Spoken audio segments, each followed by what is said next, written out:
It's good, yeah. So I want to talk about this transfer of allegiance situation again, as World Athletics just released some new rules and guidelines around transfer of allegiance, eligibility rules, and why it's much, much harder for athletes to be able to transfer to represent a new country, on the global stage. And this comes off the heels of what we saw last year with Jamaica, and as well as, Favorable Feely from Nigeria. So I'm going to just talk about the new rules very quickly, see why it's actually much harder, and also understand why World Athletics is actually, updating their rules, and all of that. So, just for the initial context, why is this even occurring?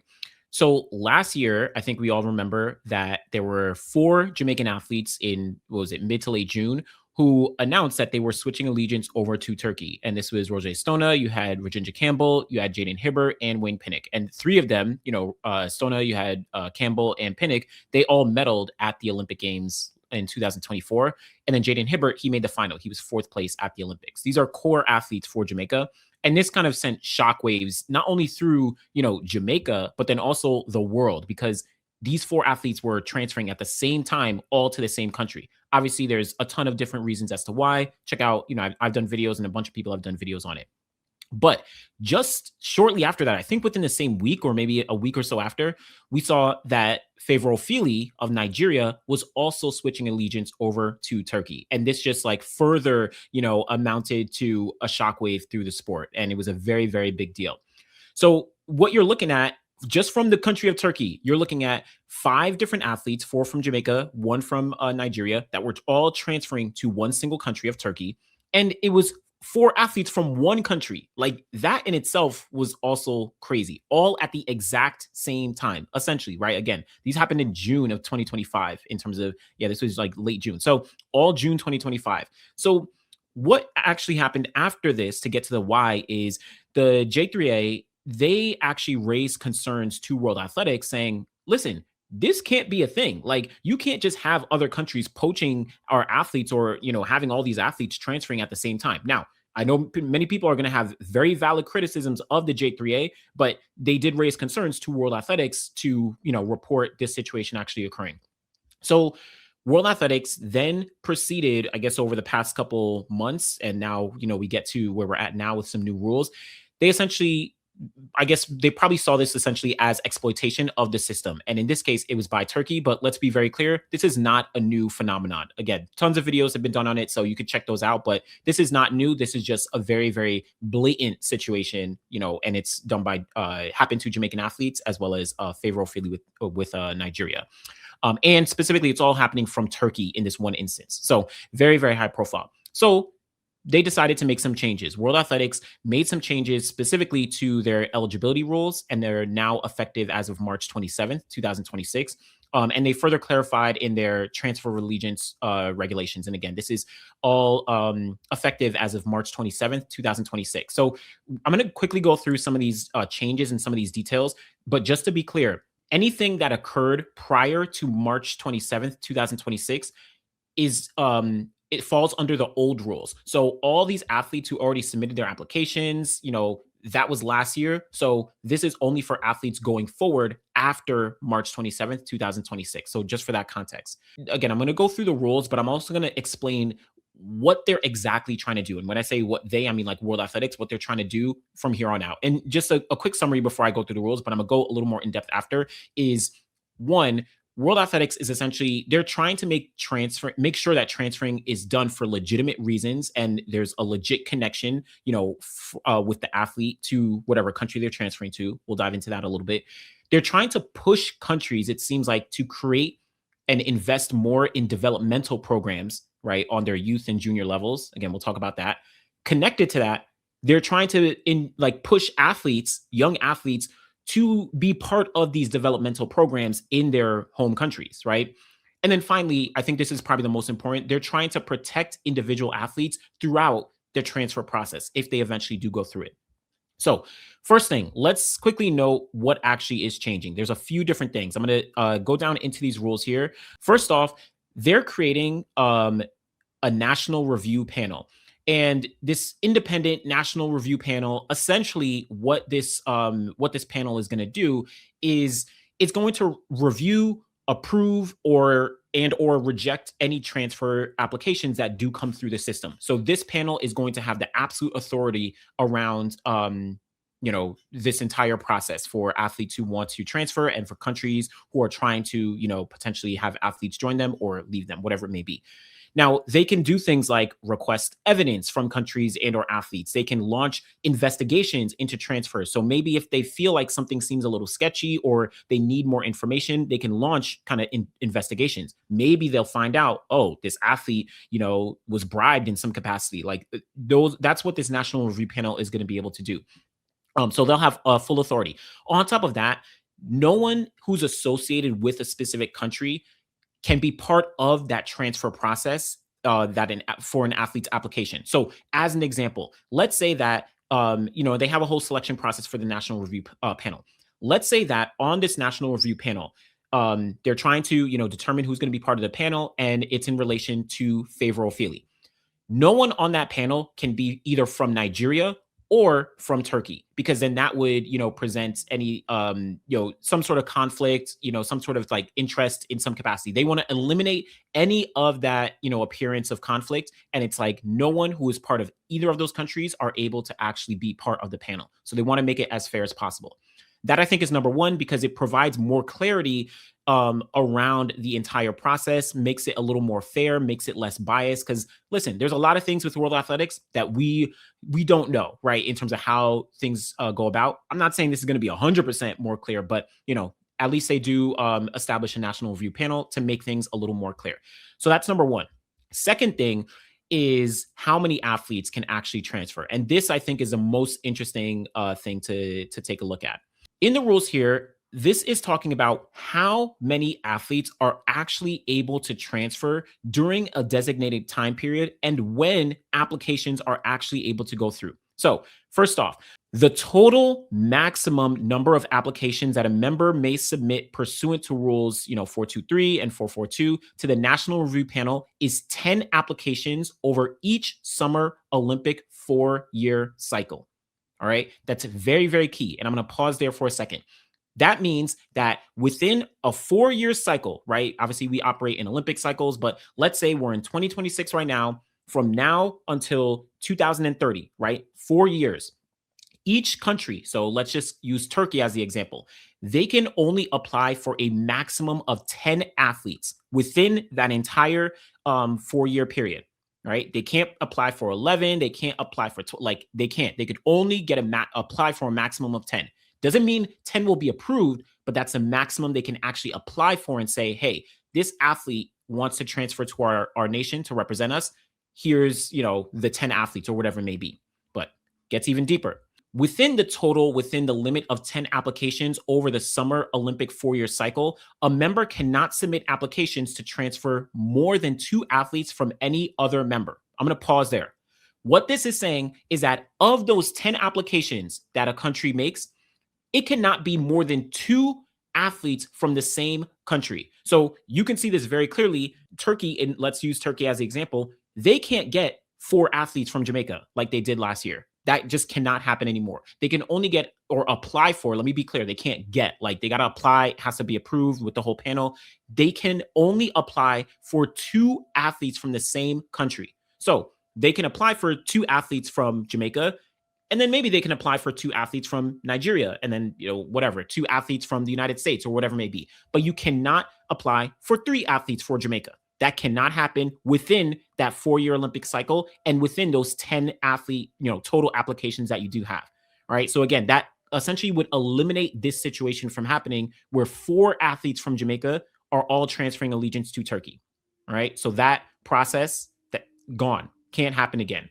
Now, the last thing, even more so, is that such applications must be split into 1 application to transfer an athlete in the male category and 1 application to transfer an athlete in the female category from the same member, i.e., 2 applications from any other member federation over the Summer Olympic 4-year cycle.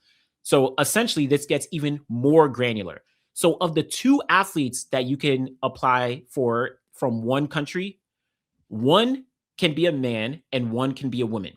So you can't, again, this even further goes deeper with this. So let's say Turkey, they wanted to get all these 4 athletes. Under these new rules, they can't. Cool. Let's say they want to get just two athletes, Roger Stona and then Rajendra Campbell. They can't because these are two male athletes. They would only be able to apply for one male and one female athlete. All right. So again, further limiting and tightening, making the restrictions a little more tight around the transfer of allegiance rules. So that's one part. The other part is also a little more to trying to streamline the process. It says here, all applications must be submitted within one of the two transfer application periods in each calendar year, notified by circular to members from World Athletics from time to time.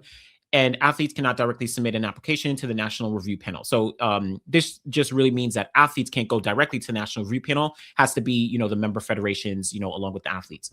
But I think this is very important. All applications must be submitted within one of the two transfer application periods in each calendar year, notified by members of the World Athletics from time to time. So what this essentially is saying is that each year there's going to be two windows of opportunity for a federation to actually submit applications, right? So as an example, it's the weekend of April 10th, 11th, 12th. Let's just say hypothetically, this is a weekend where you can submit applications to transfer, an athlete to your country. If it gets to April 13th, so after that window, then you can't submit an athlete. And you'd have to wait until the next window, which may be, let's just say it's happening in September, right? Only within those windows, right? That's when the applications can occur. And if you miss those windows, too bad. You can't submit an application to transfer, certain athletes.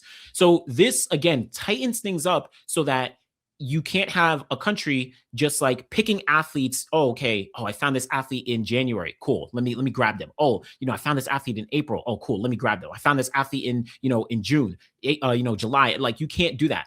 You only can submit athletes within this specified window. And this, I think, kind of streamlines the process, makes timelines a little more predictable for when athletes would not only be eligible, but then also provides clarity again for, the review panel to look into an athlete situation and provide, hopefully more transparent timelines for the public to be able to understand how things are going. So that, I assume so. I don't know how much, the public going to know, but, I assume it's going to streamline the process here. But that's I think the big one as well. So again, just to kind of highlight, and this is I'll link these documents in the description, but this is very, very important. Within a 4-year Olympic cycle, within 4 years, a nation can only apply for 10 athletes to transfer allegiance, so they can submit 10 applications. Within those 10 applications, they can submit a maximum of 2 from any individual country, and of those 2, it can only be 1 male and 1 female. And additionally, there's going to be 2 windows during a year, but you can only submit applications during those windows. Now, the other thing I did want to note is the eligibility rules. And these are the rules that are related to, how an athlete is going to be able to represent a country. And they really want to ensure that they have a genuine connection to this country. So first off, it says an athlete who has never been entered to compete or competed on behalf of a country or territory in national representative competition or any other relevant competition shall be eligible to represent a member in national representative competition if they are a citizen of the country or territory that the member represents. And by being a citizen by way of a few specific criteria, and this is where I think it gets a little more tight in a sense, by having been born or having a parent or grandparent who was born in the country or territory. So I think this was in the rules prior, but I think they're going to be making sure this is a little more strict. So you can't just get citizenship. It's like, nah, you got to have either born there or you're a grandparent. Next, by having resided in the country or territory for at least 3 years. So this is pretty intense as well. You can't just like have a house there. It's like, can you prove that you resided in the country for at least 3 years? The other thing here is by marriage or residence for a period less than 3 years. So, if you were married or if you reside in the country for less than 3 years, or any other means of naturalization not otherwise set out in Rule 4.2, which is the rules we're reading here, but only in these specific circumstances if the approval of World Athletics is granted, which approval shall be conditional upon the athlete observing a waiting period of 3 years from the date that the application for approval is made to World Athletics, et cetera, et cetera. So essentially, if you weren't born in the country, if you don't have a parent or a grandparent who was born in the country, or if you haven't lived in the country for 3 years, it's going to be you'll have to wait 3 years to be able to represent that country if your application eventually does get approved with all the other caveats that we gave before. All right, even with the idea of the marriage or the resident for a period of less than 3 years, because obviously you can just get married to somebody and that will cut the line for you. Nah, they're trying to like skirt around that. So it's very, very important. It's just like tightening the rules a little bit there. And I think overall, this just ensures that athletes are truly committed to representing that new country. So it's not like, okay, I submit my application and it's going through the process, but I still want to compete at the world champs or still want to compete, at the Commonwealth Games or somewhere. Let me just go compete for them while my application is in process. Nah. If you really want to represent that country, you're gonna wait. That's their thinking around for World Athletics. So overall, it's very interesting. I do just want to quickly finish off with the why. So why is World Athletics trying to harp down and get a little more intense around this? And there's four key reasons that I think I identified here, and they've identified, and I kind of noted them at the top. First off, they're trying to make sure that transferring is done for legitimate reasons. So here it says to protect the credibility and regularity of national representative competitions and other relevant competitions by ensuring that athletes on national representative team have a genuine connection with the country or territory represented and do not switch either abruptly or frequently to other national representative teams for purely mercenary reasons. So they want to make sure that you are truly going to this country, not for money, not for opportunity, not for other different reasons, just cause they want to make sure you have a genuine connection to this country and you transferring makes the most sense. And also caveat all this saying that there are different exceptions for refugees and for, countries that no longer there's tons of exceptions in the rules, but we're looking at just all right, you're transferring. So they want to try and protect that genuine connection to another country. So that's one thing. That's one big reason. The other thing is this one. These two next ones are pretty interesting. To encourage members to invest in programs that identify and develop athletic talent within their respective countries' territories to compete in national representative competitions and other relevant competitions, thereby contributing to the strength and the credibility of those competitions without fear of losing such athletes to other members before they have reaped the benefit of that investment. So what they're saying, they're almost trying to push member federations to protect their younger athletes, their youth and their junior athletes, and ensure that they've given them the best opportunities to actually try and represent their own country before they've gone off to transfer to another country that these athletes don't even have a connection on. So that comes in the form of trying to build up these developmental programs, trying to build up, local meets for these youth athletes and for these junior athletes to get the opportunity for competition and build within their country, within their own country, and not feel like, okay, I'm just hopeless here. I don't even have the opportunity to try and compete for this country.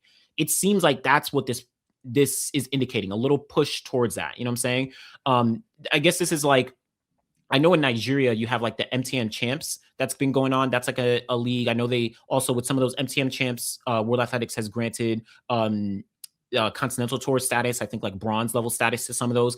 Obviously, there's been meets in the Southern African nations like Botswana and Zambia, Zimbabwe. Obviously, South Africa's had them for a while, but making sure that there are those different opportunities that the member federation is actually putting forth for young athletes to have the opportunity to develop and eventually represent those countries in the future, and not have to fear oh crap, Turkey or Qatar or UAE, they're looking at our athletes because we haven't been doing anything with them. That's what this push here is for. Connected to that is the next one: to encourage young athletes to join a member's development programs and to make the effort and sacrifices required to excel in the sport without fear of the member preferring to fill the national representative team with athletes recruited from other countries and territories. And so this actually even goes a little bit further than what I mentioned before. This is encouraging young athletes from a country to, again, participate in those developmental programs, but then also the idea of other countries who may be likely to poach athletes to transfer to their nation, to not deny young athletes in that country the opportunity to actually be able to represent them. So, for example, Turkey, who is, poaching certain athletes, there is going to be young athletes growing up in Turkey. they don't want to then lose out on an opportunity to represent Turkey on the global stage, because now you have a bunch of Jamaicans and Nigerians or whoever else coming in and almost like taking those opportunities away because of this transfer of allegiance process. So that's what these changes are trying to actually do. Make sure that Jamaica, Nigeria, they're developing their individual, domestic programs for their youth and junior athletes to, eventually represent them on the senior level or whatever, all those different levels. But then also a Turkey, a UAE, a Qatar, they're also investing in their own domestic programs so that their young athletes are not missing out and losing out because of other athletes coming in and transferring. Right. That's what I think this is, doing a little bit of. And then the last thing is just to ensure the welfare of an athlete who transfers allegiance from one member to another is adequately protected at all stages, and it goes through all the different stages. So, of course, I think this is probably one of the most important, to make sure that no athlete is being exploited in any capacity. No athlete is being taken advantage of. They're not being given promises and, that they can't fulfill. Maybe the country offered, a certain amount of money, but then they transfer and later on they can't do it. Like, they want to make sure that this is truly, truly ethical for the athlete specifically and for everyone actually involved. So that is a little bit of the process. Listen, that was a little bit long, but as you can see, they're trying to clamp down on this. Again, like that whole situation from last year, this was a big, big deal. This was a big deal. And I think it hit pretty hard amongst the track and field community because it was four different athletes at the exact same time from the exact same country. And then another athlete, from Nigeria who's been having problems for decades, literally decades. And granted, Jamaica has also been having problems with transfer of allegiance, but, it just definitely hit hard across the track community. So just some thoughts. Again, some links in the description for these rules and all that stuff. But yeah, man, interesting stuff. Go in the comments. Let me know what you think. Appreciate y'all.